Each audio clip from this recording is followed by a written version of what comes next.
Friends, ನನ್ನ ಕೈಯಲ್ಲಿ carrot ಉಂಟು. ಇದರಲ್ಲಿ ನಾನು ಸಿಂಪಲ್ ಆಗಿ ನಿಮಗೆ ಕ್ಯಾರೆಟ್ ಹಲ್ವಾ ಹೇಗೆ ಮಾಡೋದು ಅಂತ ಹೇಳಿ ತಿಳಿಸಿಕೊಡ್ತೇನೆ. ಕ್ಯಾರೆಟ್ ತೊಳೆದು ಸಿಪ್ಪೆ ತೆಗೆದು ಗ್ರೇಟ್ ಮಾಡಿ ತರ್ತೇನೆ. ಕ್ಯಾರೆಟ್ ಇದು ಸಿಪ್ಪೆ ತೆಗೆಯುವ.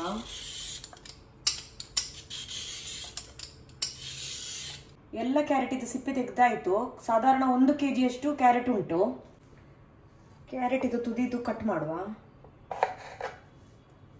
ಕ್ಯಾರೆಟ್ ಗ್ರೇಟ್ ಮಾಡ್ತಿದ್ದೇನೆ ನಾನು. ಗ್ರೇಟ್ ಮಾಡಿ ಆಗ್ತಾ ಬಂತು.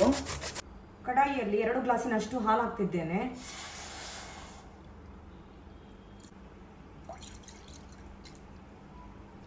ಗ್ರೇಟ್ ಮಾಡಿದ ಕ್ಯಾರೆಟ್ ಹಾಕ್ತಿದ್ದೇನೆ.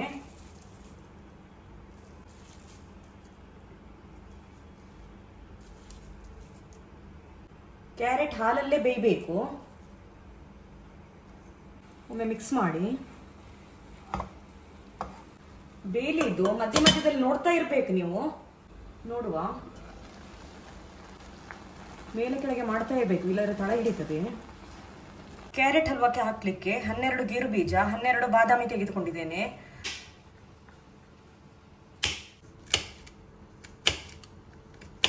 ಬೇಯ್ತಾ ಬಂತು, ಸ್ವಲ್ಪ ಡ್ರೈ ಆಗಲಿ. ಕ್ಯಾರೆಟ್ ಬೆಂದಿತ್ತು. ಈಗ ನಾನು 1 ಗ್ಲಾಸಿನಷ್ಟು ಸಕ್ಕರೆ ಹಾಕ್ತಿದ್ದೇನೆ.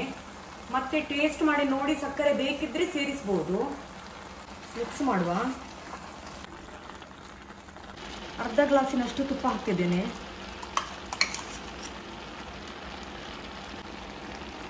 ಮಿಕ್ಸ್ ಮಾಡುವ.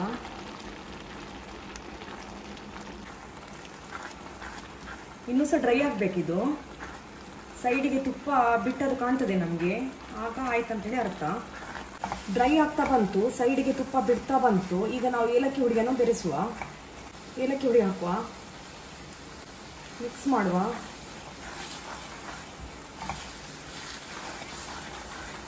ಎರಡು ಚಮಚ ತುಪ್ಪ ಹಾಕಿದ್ದೇನೆ. ಬಾದಾಮಿ ಗೇರು ಬೀಜ ಹಾಕುವ. ಬಂದ್ ಮಾಡ್ತೇನೆ ಗ್ಯಾಸ್.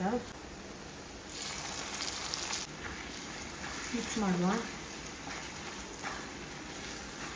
ನಮ್ಮ super delicious carrot halwa ready ಆಯಿತು. ಹೀಗೇನೆ ನೀವು ಮನೆಯಲ್ಲಿ ಮಾಡಿ. ಇನ್ನು ನಾನು ಯಮ್ಮಿ ಕ್ಯಾರೆಟ್ ಹಲ್ವಾ ತಿನ್ಲಿಕ್ಕೆ ಕುತ್ಕೊಳ್ತೇನೆ. Bye friends.